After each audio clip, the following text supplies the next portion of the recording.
सवेरे लेकर तेरा नाम प्रभु, करते हैं हम शुरू आज का काम प्रभु। सुबह सवेरे लेकर तेरा नाम प्रभु, करते हैं हम शुरू आज का काम प्रभु, करते हैं हम शुरू आज का काम प्रभु। हेलो स्टूडेंट्स, कैसे हैं आप लोग। आज पुनः आप लोगों का मैं अपने YouTube चैनल एनके जंक्शन एडु24 में स्वागत करता हूं। तो आज फिर से एक ऐसा टॉपिक जिसमें बच्चों को बहुत ही कंफ्यूजन रहता है, तो वो कंफ्यूजन दूर करने के लिए जो है तो आज की क्लास उस पर वीडियो बनाऊंगा, उस टॉपिक पर, जो कि चैप्टर 5th है क्लास 12th में। चैप्टर 5वां चैप्टर है जिसका नाम है भूचुंबकत्व। चुंबकत्व,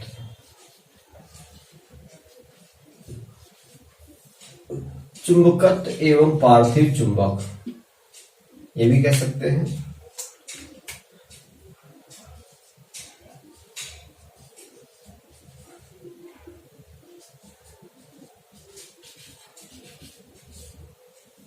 पार्थिव चुंबक।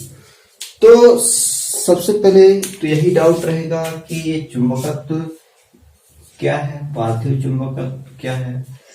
तो चुंबकत्व के अंतर्गत ही पढ़ेंगे क्या, पार्थिव चुंबक।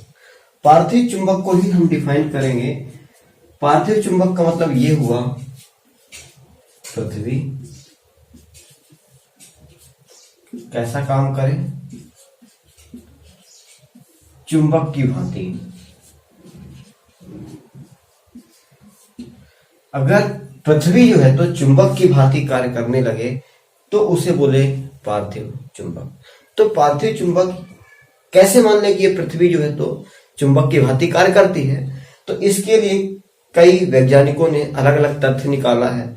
उसके कई सारे कारण हैं। जैसे पहला एक कारण ये ले लेते हैं कि पृथ्वी जो है तो चुंबक की भांति कार्य कर रही है या नहीं।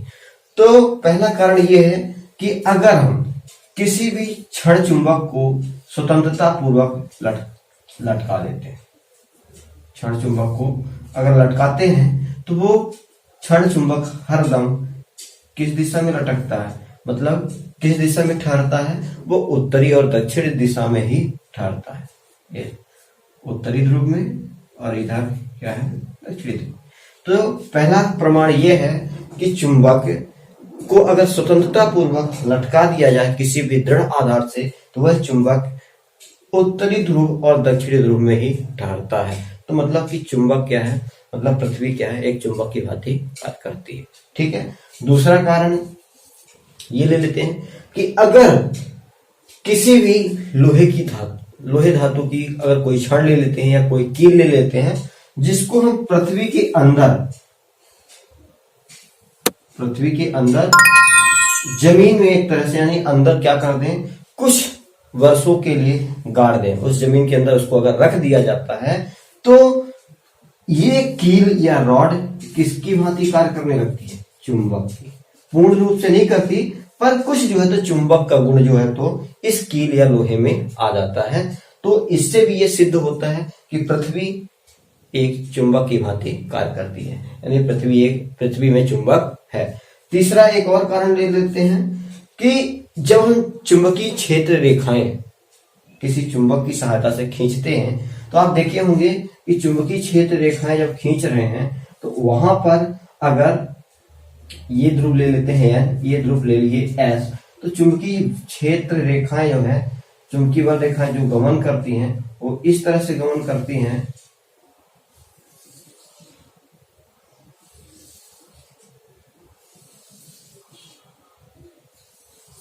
मतलब कहने का कि ये सभी बल रेखाएं उत्तरी ध्रुव से दक्षिणी ध्रुव की ओर गमन कर रही है। ठीक है। लेकिन हमको क्या मिल रहा है, इस चुंबक पर हमको उदासीन बिंदु मिल रहा है।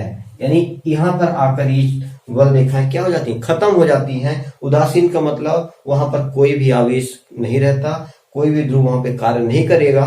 तो ये उदासीन बिंदु का प्राप्त होना है, यानी यहां से चलती है और एस पे जाके खत्म होती है।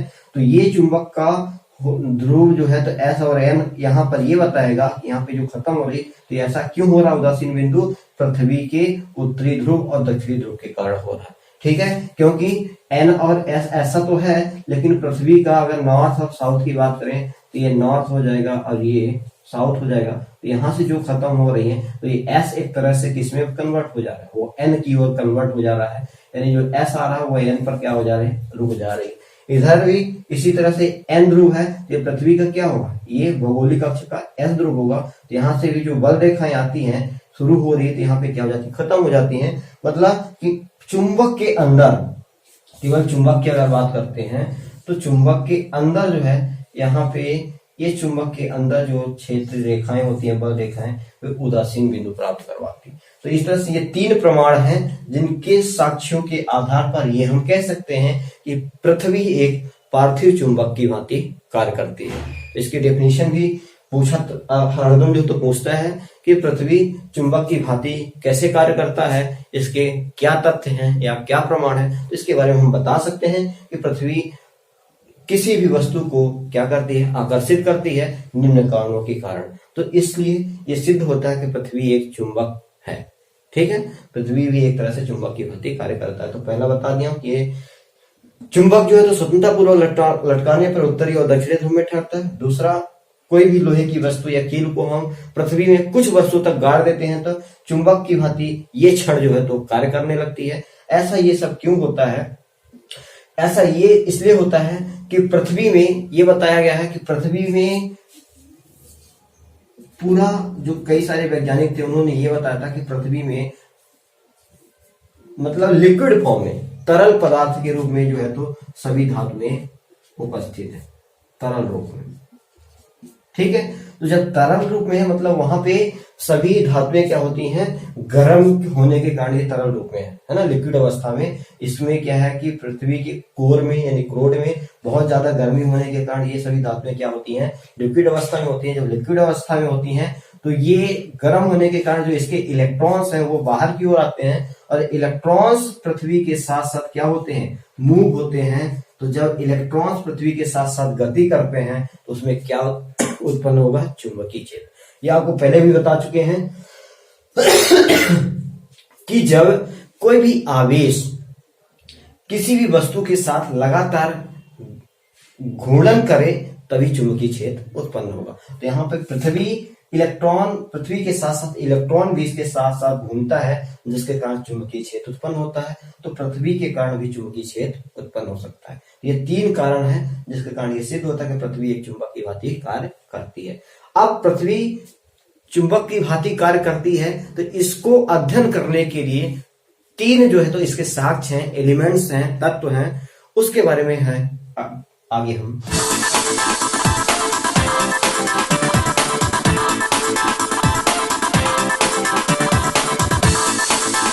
आगे का जो टॉपिक था कि पृथ्वी में जो पार्थिव चुंबक है उसको अध्ययन करने के लिए 3 तथ्य बताए हैं। तो बहुत इंपॉर्टेंट टॉपिक है और बहुत ही ज्यादा कंफ्यूजन हो जाता है बच्चों को, इसलिए वीडियो को पूरा देखें, लास्ट तक देखें, ताकि पता चले कि कहां पर किसको क्या बोलते हैं और इसका अध्ययन कैसे करते हैं। ठीक है, तो बने रहिए वीडियो में।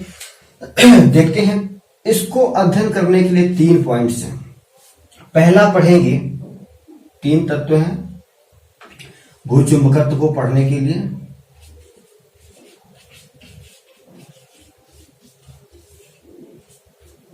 भूचुंबकत्व का अध्ययन करने के लिए 3 पॉइंट्स हैं, जिसमें पहला है दिक्पात का कोण।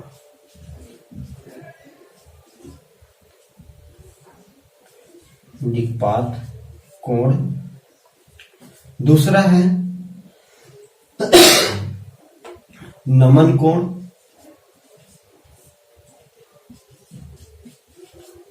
दूसरा नमन कोण या इसी को बोलते हैं नति कोण, एंगल ऑफ टिप। और तीसरा आता है कि चुंबकीय क्षेत्र की तीव्रता।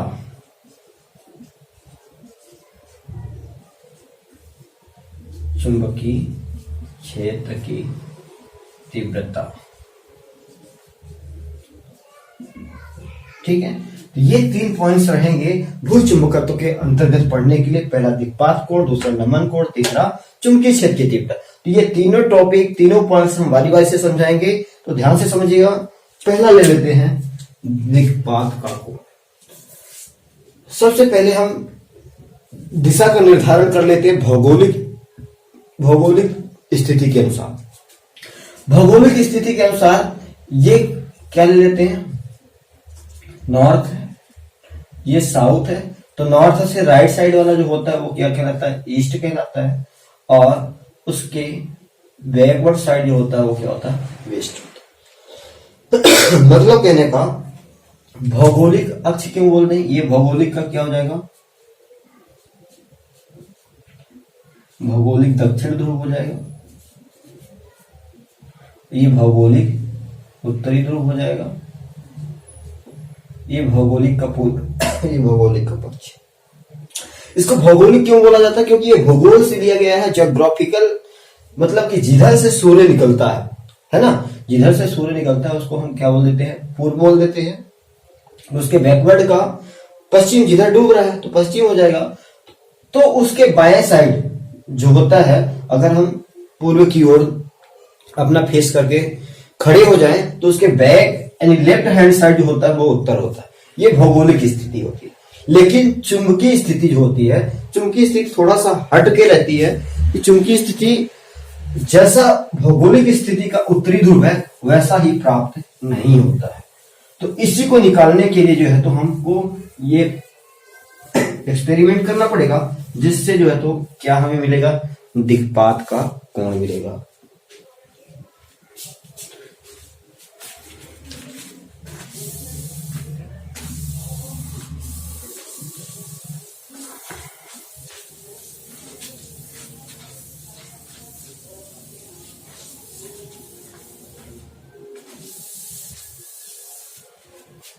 देखिएगा, भौगोलिक स्थिति ये हो गया कि जिधर सूर्य निकल रहा है उधर क्या हो गया, पूर्व हो गया, उससे बाएं साइड क्या हो जाएगा, उत्तर हो गया। तो इसका बैक ये क्या हो जाएगा, दक्षिण, और ये हो गया वेस्ट, हो गया पश्चिम। लेकिन चुंबकीय सुई के अनुसार, चुंबकीय सुई के अनुसार क्या होता है,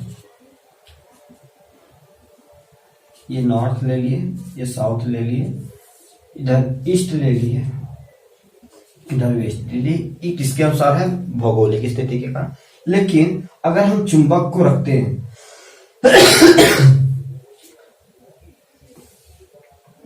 चुंबक को रखते हैं तो इसका जो उत्तरी ध्रुव और दक्षिणी ध्रुव जो होता है कुछ इस तरह से प्राप्त होता है। मतलब इसका उत्तरी ध्रुव यहां ना प्राप्त होकर थोड़ा सा क्या होता है, उसके बाएं साइड होता है। इसका कारण यह है कि चुंबकीय सुई से यहां से अगर इसकी दिशा का निर्धारण करेंगे चुंबक के द्वारा, तो चुंबक के द्वारा जो है तो ऐसी, ये पहली स्थिति हो जाएगी। फिर चुंबकीय सुई कैसे घूम जाएगी, ऐसे,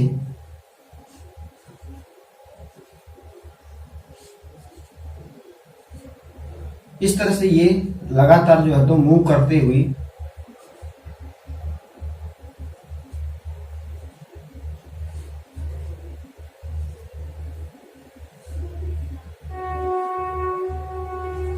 जहां पर वो क्या होती है, पूरी तरह से खड़ी हो जाए, मतलब तो वो ध्रुव क्या कहलाया जाएगा, उसका नॉर्थ कहलाया जाएगा। मतलब ये वाला क्या हो जाएगा, चुंबकीय सुई का उत्तरी ध्रुव। ठीक है, इस चुंबक के कारण ये ध्रुव और ये ध्रुव दोनों में अंतर है। ये ज्योग्राफिकल यानी भौगोलिक उत्तर है और ये चुंबक के कारण प्राप्त उत्तर है।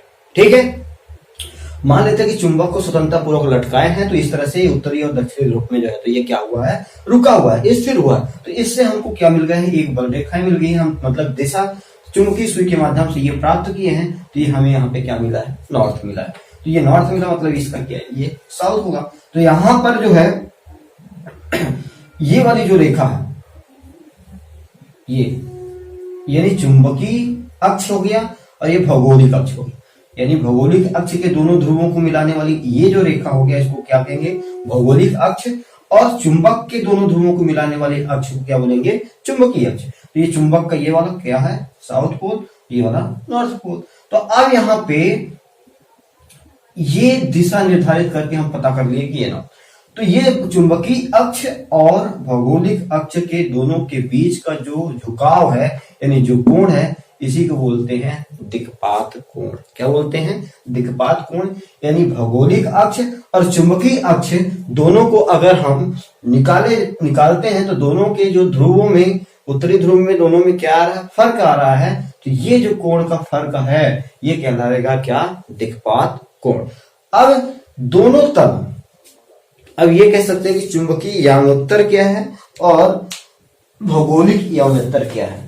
चुंबकीय यानोत्तर का मतलब यह हुआ कि अगर भौगोलिक अक्ष पर, ये मान लेते हैं भौगोलिक अक्ष है, अब भौगोलिक अक्ष पर कोई ऐसा तल रख दिए, ये तल रख दिए, तो ये जो तल है, यानी ये जो पेपर रख रहे हैं, ये जो तल है ये कहलाएगा क्या? भौगोलिक यानोत्तर। और जब चुंबक के चुंबकीय अक्ष पर कोई तल रखते हैं उसके लंबवत, तो यहां पर जो रख रहे हैं ये चुंबकीय अक्ष पर, तो ये जो तल कहलाएगा क्या कहलाएगा? चुंबकीय यानोत्तर कहलाएगा। ठीक है, यानी इसके अक्ष पर कोई तल रखते हैं तो उसको भौगोलिक यानोत्तर, और चुंबकीय अक्ष पर कोई तल रखते हैं तो उसको बोलेंगे चुंबकीय यानोत्तर। तो दोनों, जब दोनों तल रखेंगे तो एक दूसरे को कहीं ना कहीं पे काटेंगे। ये काट रहा है, तो ये जो बिंदु काट रहा है, तो इन दोनों के बीच का जो ये कोण बन रहा है इसी को बोलते हैं दिक्पात कोण। ठीक है, अब ये आप लोगों के मन में डाउट आना चाहिए कि जब ये नॉर्थ पोल है किसका? भौगोलिक का, और ये चुंबक का नॉर्थ पोल है ये एन, तो चुंबकीय सुई यहां से यहां क्यों जाएगी? क्योंकि ये तो एक जैसे ध्रुव मिल जाएंगे, तो यहां पे इसका तो क्या करना चाहिए? प्रतिकर्षण करना चाहिए। लेकिन चुंबकीय सुई यहां से यहां जा रही, लेकिन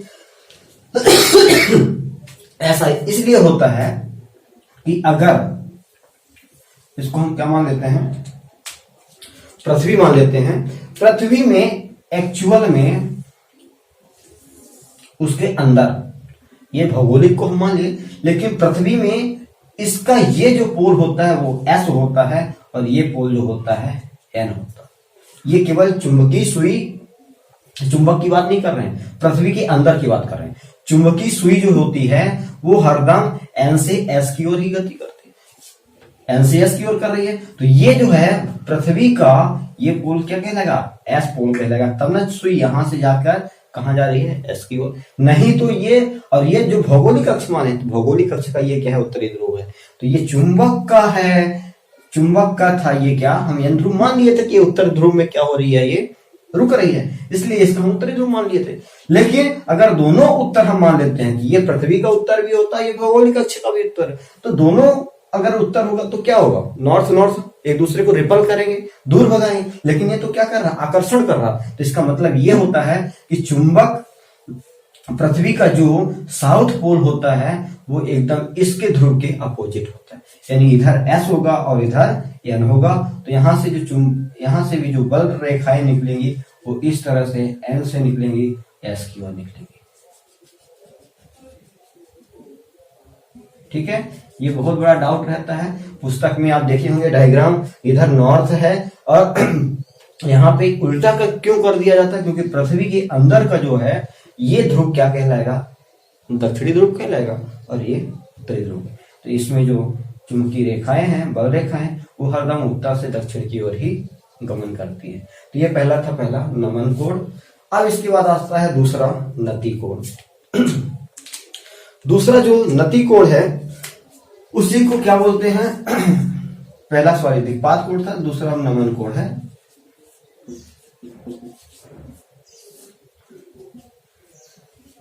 थीटा से इसको डिनोट करते हैं।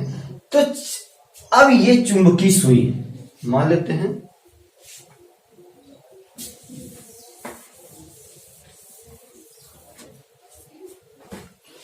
चुंबकीय सुई जो है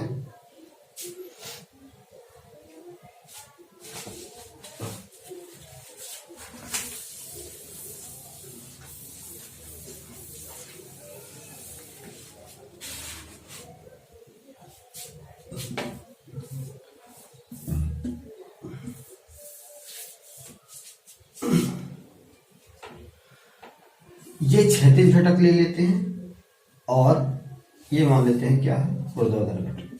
ठीक है, तो अब चुंबक अगर हम ऐसा लटका देते हैं एन और एस के रूप में, तो ये जो चुंबक है और ये जो क्षैतिज घटक है, क्षैतिज घटक के साथ जो इसका झुकाव कोण होता है इसी को बोलते हैं नमन कोण। ठीक है, किसी अक्ष में जो क्षैतिज रेखा है और चुंबक का क्षैतिज रेखा के साथ जो झुकाव कोण होता है, नति होती है, या नति मतलब होता है झुकाव, तो इस झुकाव को ही क्या बोलेंगे, नमन कोण कहते हैं, थीटा। ये अक्सर ये झुक क्यों जाती है, अक्सर ये झुक इसलिए जाती है कि देखे होंगे कि जैसे अगर हम ये चुंबक ले लेते हैं एन और एस का, ठीक है, और इसमें ये भौगोलिक अक्ष का नॉर्थ है और ये साउथ, ठीक है, तो अगर हम इधर से देखेंगे तो जो चुंबकीय सुई है, अभी बताया था कि ये यहाँ पे पृथ्वी के अंदर की बात कर रहे हैं अगर, तो पृथ्वी के अंदर जो हो जाएगा वो ये वाला पोल एस हो जाएगा, ये वाला पोल क्या हो जाएगा एन। तो यहां से जो चुंबकीय सुई की सहायता से जो बल रेखाएं जाएंगी वो इसके साथ, यानी पृथ्वी के साथ, अगर ये पृथ्वी ले लेते हैं तो पृथ्वी के साथ कुछ समय के लिए देखेंगे इस स्थिति में, मान लेते हैं यहां पर अगर देखेंगे तो चुंबकीय सुई क्या है, इसके समानांतर, ठीक है, यहां पर अगर देखें तो समानांतर दिख रही है, मान लेते हैं ये समानांतर है, पर एक स्थिति ऐसा आती है, ऐसी आती है इसके अनुसार, ये देख रहे हैं चुंबकीय सुई मान लेते हैं ऐसा गति कर रहा है, तो ये स्थिति यहां से यहां तक मान लेते हैं कि ये इसके क्या है, समानांतर है। लेकिन कुछ स्थिति ऐसी आती है कि जैसे ये एकदम ऐसे खड़ी हो जाती है, मतलब चुंबकीय सुई ऐसा खड़ी हो गई, मतलब ये दिशा जो है तो इसकी ओर गति कर रही, तो यहां पर ये इस तल, ये वाला तल यानी पृथ्वी का क्या हो जाएगा, क्षैतिज हो जाएगा। तो इस क्षैतिज के साथ ये चुंबकीय सुई जो घूम गई, तो इसके साथ जो कोण बन रहा है इसको क्या बोलेंगे, नति कोण या थीटा कोण। यानी जो चुंबकीय सुई घूम रही है नीचे की ओर, एकदम खड़ी हो गई है लंबवत, इस क्षैतिज के साथ जो कोण बनाती है उसको क्या कहेंगे, थीटा। अब जरूरी नहीं कि यहाँ पे तो पृथ्वी का मान लेते हैं ये क्षैतिज है, अब यहाँ की क्षैतिज की बात कर देंगे तो यहाँ पर भी ये चुंबकीय सुई इस तरह से गति करेगी। यहां पर जो चुंबकीय सुई एकदम नॉर्थ पे क्या हो जाएगी, ऐसा हो जाएगी, तो नॉर्थ के साथ यहां पे जो कोण बनेगा यानी इसके साथ, ये अर्थ हो गया,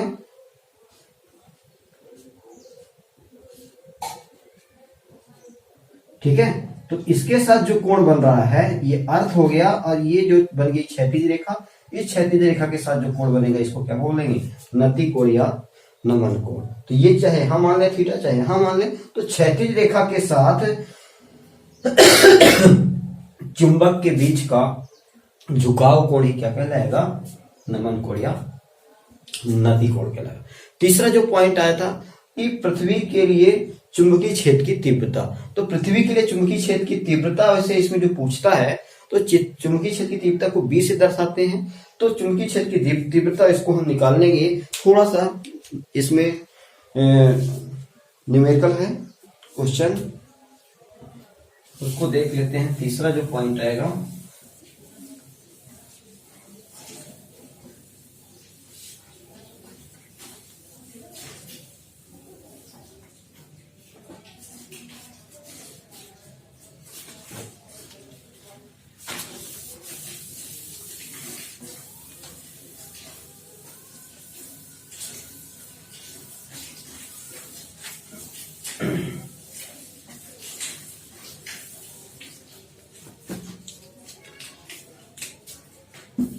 मान लेते हैं चुंबक को किसी भी दृढ़ आधार से, ये दृढ़ आधार है, इससे हम चुंबक को क्या करते हैं, लटका देते हैं,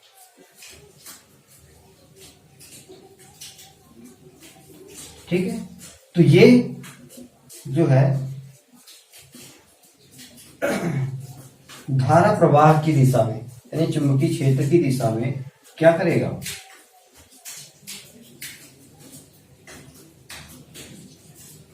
अगर हम ये इसका क्या मान लेते हैं, वर्टिकल मान लेते हैं, और ये वाला क्या हो जाएगा, हॉरिजॉन्टल हो जाएगा। और ये जो है चुंबकीय क्षेत्र यानी कि तीव्रता, जो परिणामी तीव्रता है वो आई। तो जो चुंबक को लटकाते हैं तो जिस दिशा में क्या होता है परिणामी मिलती है, उसी दिशा में क्या होता है, ये चुंबक ठहरता है। ठीक है, यानी उत्तरी और दक्षिणी ध्रुव, यानी जिस दिशा में परिणामी रहता है उसी दिशा में इसका क्या आता है, उत्तरी ध्रुव आता है। तो ये इसके लिए क्या हो जाएगा, ये मान लेते हैं O बिंदु है। और ये H है, ये किसके लिए है, परिणामी, यानी इसको हम ऐसा कह सकते हैं BH कह दें, क्योंकि ये चुंबकीय क्षेत्र की तीव्रता है। लेकिन ये हॉरिजॉन्टल के लिए है, इसको क्या कह देंगे, B भी कह दे सकते हैं, क्योंकि ये वर्टिकल है, किसके लिए, चुंबकीय क्षेत्र के लिए। ठीक है, तो जो चुंबकीय क्षेत्र की परिणामी आएगा वो I है। तो चुंबकीय क्षेत्र की परिणामी के घटक को अगर हम इसको तोड़ते हैं, ये चुंबक है, इसके घटक को अगर तोड़ते हैं तो इसकी जो वैल्यू हो जाएगी वो हमको पता है कि जो इसके साथ एंगल बनेगा ये थीटा बनेगा, इस चुंबक की ये नमन कोण ही कहलाएगा, क्योंकि ये क्षैतिज रेखा है और ये क्या हो जाएगा, चुंबकीय अक्ष है। तो चुंबकीय अक्ष में या क्षैतिज रेखा के बीच का जो कोण होता है नमन कोण कहलाता है, थीटा से दर्शाते हैं। तो जो हॉरिजॉन्टल लाइन होती है वो किसमें टूटता है, कॉस थीटा में। तो किसको तोड़ रहे हैं, आई को, तो आई कॉस थीटा हो जाएगा। और जो वर्टिकल होता है वो क्या होता है, इसमें टूटता है साइन थीटा। ठीक है, तो हम क्या करें, VV को BH से क्या कर दें, डिवाइड कर दें। VV BH का मतलब क्या हुआ, ये चुंबकीय क्षेत्र किसके लिए, वर्टिकल के लिए, हॉरिजॉन्टल। तो क्या आ जाएगा, I साइन थीटा बटे I कॉस थीटा। ठीक है, तो ये जो परिणामी है VV बटे BH किसके बराबर हो जाएगा, tan थीटा के। आई से आई कैंसिल हो जाएगा। तो एक तो हमें एक संबंध ये मिल जाएगा कि थीटा की जो वैल्यू निकालेंगे वो चुंबकीय क्षेत्र में यानी ऊर्ध्वाधर घटक और क्षैतिज घटक के अनुपात के बराबर होती है। तो यहाँ से थीटा की वैल्यू ऐसा भी कर सकते हैं, tan इनवर्स। ठीक है, पुस्तक में आपको ये V ना लिखा होगा, V का मतलब ये हुआ क्या, V/H भी लिख सकते हैं, क्योंकि ये बता रहा है कि ये वर्टिकल है, ये किसके लिए था, चुंबकीय क्षेत्र की तीव्रता के लिए था, ये हॉरिजॉन्टल के लिए था। तो इस तरह से भी मिल सकता है, इस तरह से भी मिल सकता है। ठीक है, यहाँ से हम क्या निकाल सकते हैं, थीटा बराबर यानी कोण निकाल सकते हैं। तो ये प्रश्न क्या आता है कि चुंबकीय क्षेत्र की तीव्रता में ऊर्ध्वाधर घटक, क्षैतिज घटक और उसके थीटा में जो है तो संबंध स्थापित कीजिए। ठीक है, तो एक ये प्रश्न हो गया। अब इसी दोनों घटकों को अगर हम जोड़ देते हैं, दोनों घटकों को अगर हम जोड़ देते हैं, यानी इसका H है और ये क्या है मान लेते हैं, V मान लेते हैं। तो इसको अगर बाएं पक्ष को बाएं पक्ष से जोड़ दिए वर्ग करके तो H स्क्वायर हो जाएगा, ये V स्क्वायर हो जाएगा, और इसको तो जोड़ेंगे तो I square cos square theta plus I square sine square theta.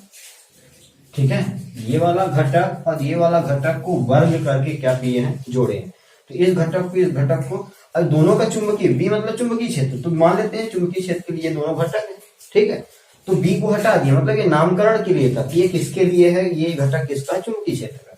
तो ये हो जाएगा H square plus V square बराबर I स्क्वायर, यहाँ से कॉमन कर लेते हैं तो cos square theta plus sine square theta की वैल्यू आपको पता है 1 होती है। तो इसकी जगह में क्या आ गया, I स्क्वायर बराबर H square plus V square.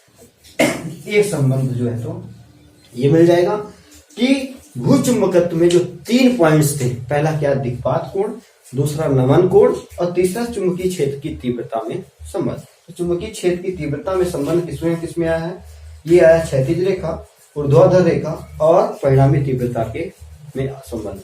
तो इसमें HV थीटा I में संबंध पूछता है। तो ये टॉपिक था पार्थिव चुंबक, जिसके अंतर्गत की